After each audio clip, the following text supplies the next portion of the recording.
دریم پړاو مذاکرات هم د کابل اسلام آباد ترمنځ بې پایلې پای ته ورسېدل، خو لا هم د دواړو هیوادونو ترمنځ ټولې سوداګریزې لارې تړلې دي. دا چې د دغو لارو برخلیک به څه وي او د دواړو لورو لپاره به اقتصادي زیانونه څه وي، پر همدې موضوع موږ سره په درېیمه سټوډیو کې د اقتصادي چارو شنونکی ښاغلی محمد آصف ستانکزی میلمه دی. ستانکزی صاحب ستړي مه شئ، وخت مو په خیر. لکه څنګه چې دوه پړاو مذاکرات پای ته ورسېدل او درېیم پړاو مذاکرات هم بې پایلې سرته رسېدلي دي، څه فکر کوئ له دغو مذاکراتو سره چې پایله یې نه لرله د افغانستان او پاکستان ترمنځ د سوداګریزو لارو برخلیک به څه وي؟ بسم الله الرحمن الرحیم. سلامونه او نیکې له تاسو ته محمد صاحب، ټول لیدونکو محترمو ته. لکه څنګه چې په تېره کې بار بار تایید او البته دا وړاندې کړي دي چې ګواکې د پاکستان غوښتنې نامشروع غوښتنې دي له افغانستان څخه، که داسې سل هغه د دوی ناستې سره ترسره سي، زه درته اطمینان در کوم چې دغه به بې پایلې وي. لکه څنګه چې سیاسي او اقتصادي ډیپلوماسي البته څنګه چې تعریفوي چې د دوه هیوادو یا د مختلف هغه مملکتو تر مابینه پورې انټرست د دوی د ښه نیت د دوی د تفاهم او ډیالوګ له لارې باید حل سي. پاکستان دې ته غاړه نه ږدي.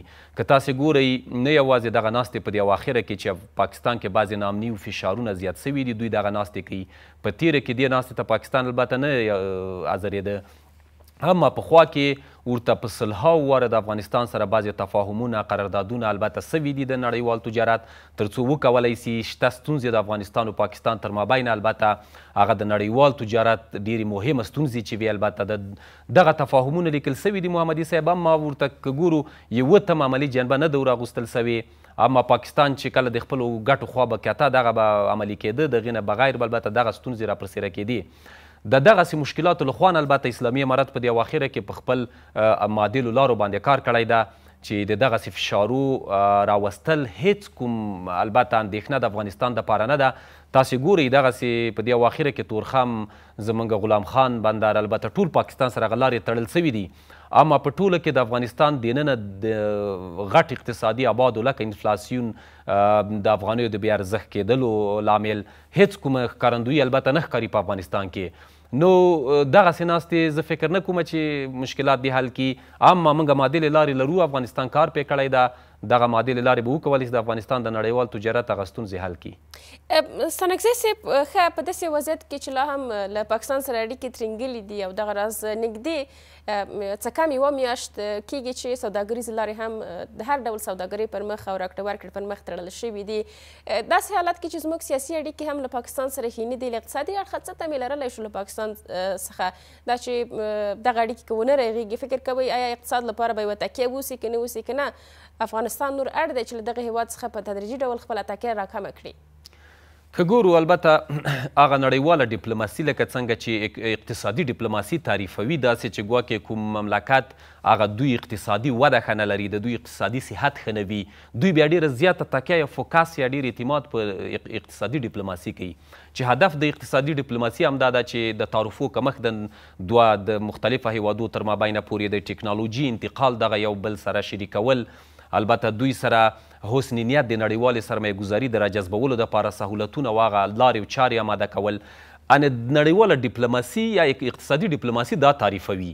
که موږ ګورو پاکستان خلاف د دې ډیپلوماسي روان ده، دوی په کور دننه اقتصادي سخت مشکلاتو سره لاس او ګریوان دي، که د دوی د افغانیو د دوی د پیسو یا روپیز هغه ویلیو تاسې ګورئ ورځ تر بلې ډیپریشیټ کېږي، یعنې په ځمکه پرېوځي.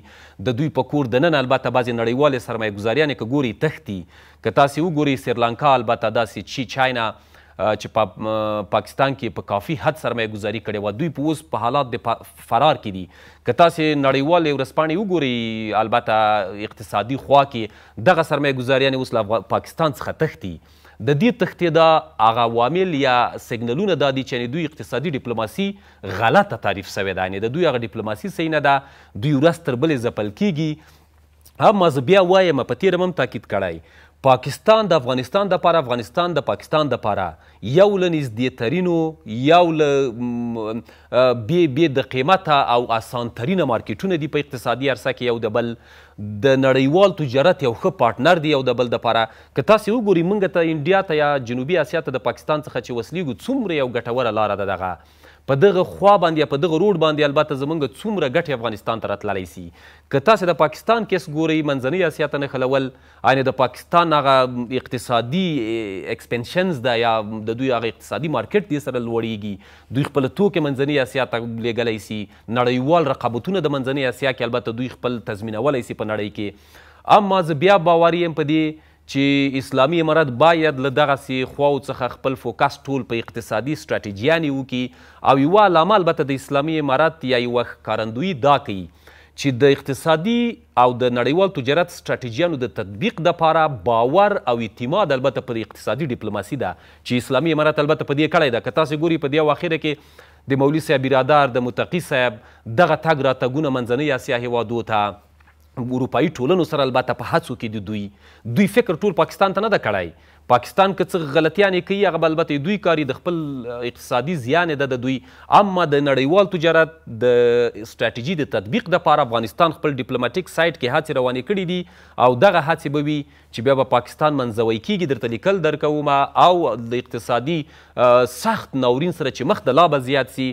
ټول اسیایي هیوادو که تاسې ګورئ، البته تاجکستان، داسې ایران، ازبکستان، ریشیا، چاینا، ټول پاکستان ته دغه سپارښتنې کوي چې ګواکې تاسې یو رښتینه ډیپلوماسي اقتصادي وکړئ په افغانستان سره چې د اسیایي هیوادو یو اقتصادي اجماع رامنځته سي. اما دوی په دې باندې باور نه لري. ښه ستانکزی صاحب، که وګورو موږ سمه ده چې افغانستان له پاکستان څخه واردات ډیر لري، لاره یې ورته لنډه ده، له نورو هیوادونو ورڅخه دغه مارکیټ ورته اسانه او ارزانه تمامیږي، او دغه راز څه ناڅه نسبت نورو هیوادونو ته دغه هیواد ته صادرات هم لري. خو که بل اړخ ته ګورو، خپله پاکستان هم یو ښه مارکیټ د افغانستان په څیر پیدا کولی شي. فکر کوئ دومره په اسانه سره وکولی شي دلته واردات ډیر زیات ولري، ځکه چې افغانستان یو وارداتي هیواد دی، په وارداتو متکی دی، وارداتو ته اړتیا ډیره ده.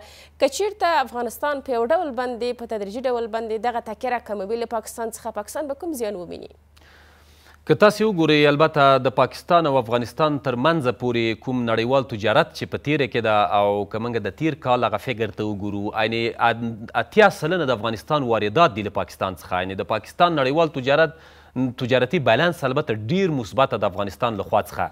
تاسې که وګورئ، د دوی د بې کیفیته توکي البته چې په تیره کې تولید سوي، اوس یو معیاري توکي هغه البته یو ځای ته رسېدلي. اولین بازار د دوی افغانستان و چې دوی هغه خپل ازمایښت د خپل دغو هغه بې کیفیته توکو، یعنې د زیاتوالي دپاره، د دې معیارسازي دپاره، د دې د لا پیاوړتیا دپاره افغانستان ټارګېټ کړی و.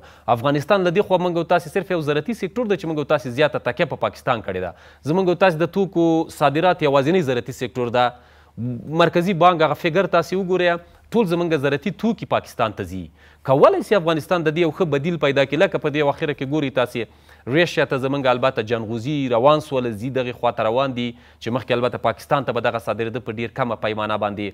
داسې د چاینا یا د انډیا له خوا څخه هغه د زراعتي سکتور میکانیزم کېدل. هدف دا نه دي صرف چې موږ به اصلي حاصلات به موږ زیاتو، البته په زراعتي سکتور کې د دغو حاصلاتو دپاره په کور دننه البته تقاضا پیدا کول یا دوی ته هغه غوښتنې پیدا کول، د دغو زراعتي توکو ذخیره کول یا سټوریج په افغانستان کې چې کول سټورونه به په بر کې نیسي، دغه زراعتي سکتور په یو منظمه شکل باندې پیکیجینګ کول چې پاکستان ته که نه وي، که لرې پرتو سیمو ته هم ځي، نو بیا به د هغې وړتیا یا قابلیت ولري چې موږ زراعتي توکي البته له پاکستان څخه نورو هیوادو ته واستوو. نو دغه ټولې هغه لارې چارې دي البته چې موږ تدریجي شکل باندې نه، بلکې تیز تګ باندې موږ کوشش کوو له پاکستان څخه دغه تکیه راکمه سي. اما بیا م وایمه، لکه څنګه چې د اسلامي امارت هغه فکر او ذهنیت دوی ستراتیجي چې زه ګورم، پاکستان ته دوی په اقتصادي عرصه کې د دښمن هیواد په سترګه نه ګوري، د یو نړیوال پارټنر په سترګه ګوري، د یو ښه شریک په سترګه ګوري. کوشش کوي تر څو پورې پاکستان سره خپل هغه اقتصادي روابط بیرته ورغوي. اما له هغې خوا زه اطمینان در کومه چې دغه یو طرفه پرېکړې دي. هغوی بعضې سیاسي غوښتنې له افغانستان څخه لري چې دغه سیاسي غوښتنې که افغانستان ورسره مني، د افغانستان د ملي یووالي، د ملي حاکمیت او د ملي ګټو په تاوان ده. ستانکزی صاحب، ښه د درېیم پړاو مذاکراتو بې پایلې کېدو ته په کتو سره څه فکر کوئ چې پاکستان به وروسته له دې سوداګریزې لارې پرانیزي؟ ځکه په تیر کې هم دوی تر میاشتو هم لارې تړلې او بیا یې پرانیستې دي. له بل اړخه پاکستان باید څه ډول پیغام اخیستی اوسي په دغه څو ورځو کې چې د افغانستان سره یې سوداګریزې لارې تړلي؟ که ګورو، موږ او تاسې بار بار په دغه میز باندې بحثونه کړي دي. د پاکستان اقتصاد یوازې نه، د پاکستان اقتصادي سکتور، سیاسي سکتور، اجتماعي سکتور، داسې که اکاډمیک سکتر ورته ګوري، ټول نیول سوی په نظامي خوا څخه ده. نظامي پالیسیانې داسې یو خواو ته تطبیقېدل یعنې ګډوډي رامنځته کوي دوی جوړی نسي راوستی.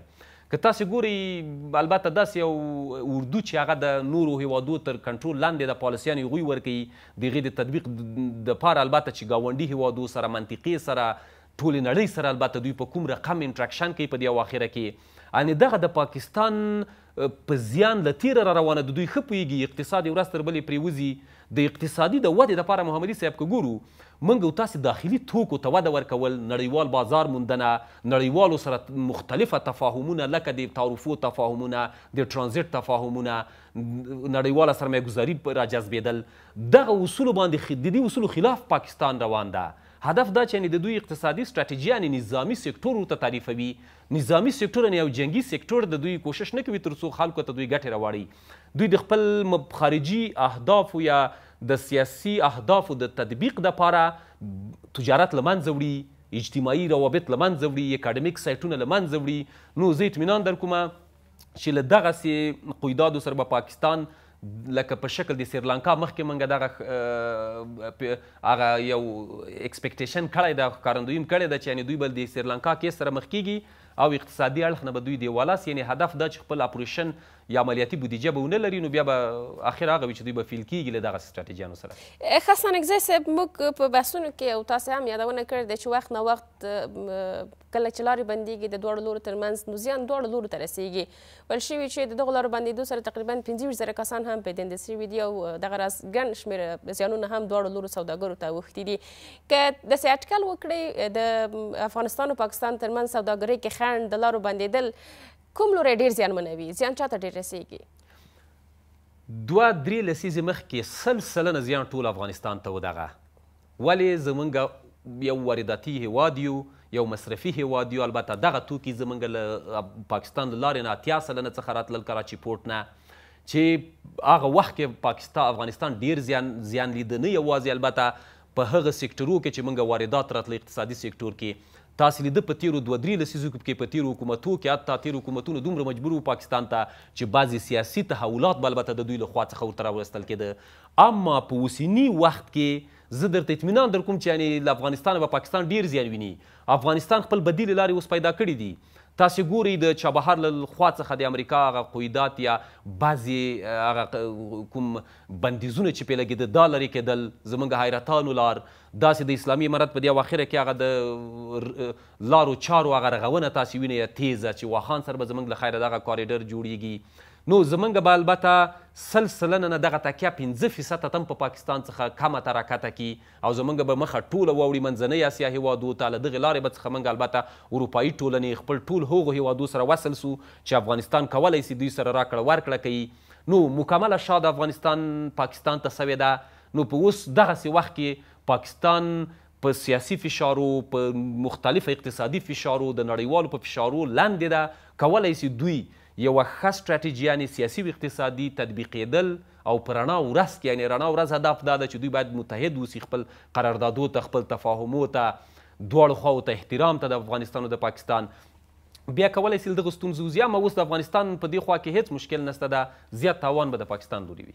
ستانکزی صاحب تاسې په خپلو خبرو کې ویل چې د تیر پرتله پر پاکستان زموږ اقتصادي تکیه راکمه شوې ده.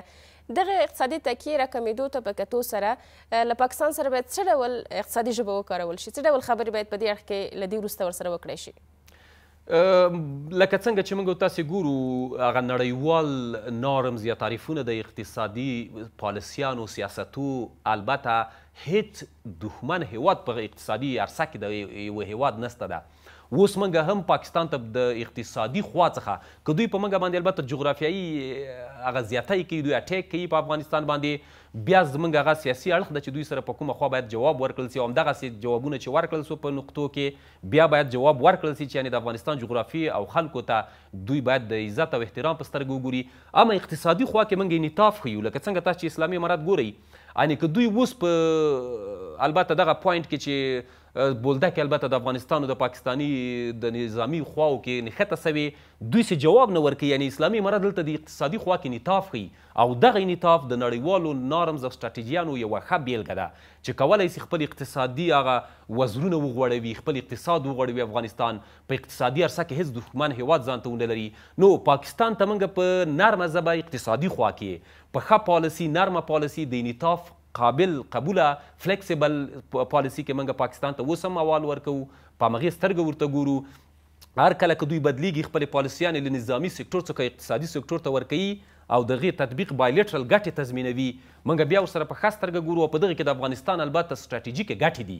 که موږ دوی سره د دوی عمل وکړو نو هدف دا چې بیا افغانستان به هم سبا دغسې عواملو سره مخ وي. نو زموږ ورته ښه راغلاست د پاکستان ته. دوی اوس انډیا ته موږ ته لار راکړي چې لاړ سي، موږ جنوبي اسیا سره وصل سو، دوی ته منځنۍ اسیا ته لاره سته، د دوی بازار بیا افغانستان ده، د موږ بازار به بیا پاکستان وي. نو په ټوله کې یو نرمه ډیپلوماسي کولی شي یو ښه لاسته راوړل وي. د وروستۍ پوښتنې په توګه ستانکزی صاحب که یو متوازن اقتصادي سیاست په نظر کې ونیسو، باید کوم مهم ټکي اسلامي امارت په یاد ولري یا عملي کړي تر څو چې که چېرته اقتصادي اړیکې پالل کېږي له یو لوري سره تړلی پاتې نه شو؟ په ډیپلوماسي باندې باور کول، لکه څنګه په دې اواخره کې چې موږ پې باور کړی ده. که تاسې وینئ اسلامي امارت البته که قطر ته ګورئ یا ترکي ته ګورئ، تاسې اوس له ترکیې نه یا له قطر هیواد څخه تاسې پوښتنه وکړئ چې اسلامي امارت په ډیپلوماسي البته ولاړ ده، دوی پې مطمئنه دي، په دې باندې باور لري. له دغې لارې باندې باور کول، خپل داخلي یا کورنۍ دندو ته هدف له دغو دندو داخلي تولیداتو ته فکر کول، زراعتي سکتور میکانیزم کېدل، خپلې لارې چارې ټرانسپورټ منځنۍ اسیا ته مختلفه پر شکل د نیټورک غځول. زه درته اطمینان در کوم چې یعنې دغه پالیسي ده چې افغانستان کولی شي له دغه بدبختیانو څخه راوباسي، نه د جنګ اما جنګ هم یو وخت بعضې ګټې افغانستان ته راوړي چې پاکستان ته باید په نظامي خوا کې کلک جواب ورکړل شي چې بیا د افغانستان خاورې، اقتصاد، نړیوال سیاست ته باید دوی ضرر ونه رسوي. ډېره مننه. کور مو ودان د اقتصادي چارو شنونکی ښاغلی محمد آصف ستانکزی. مننه.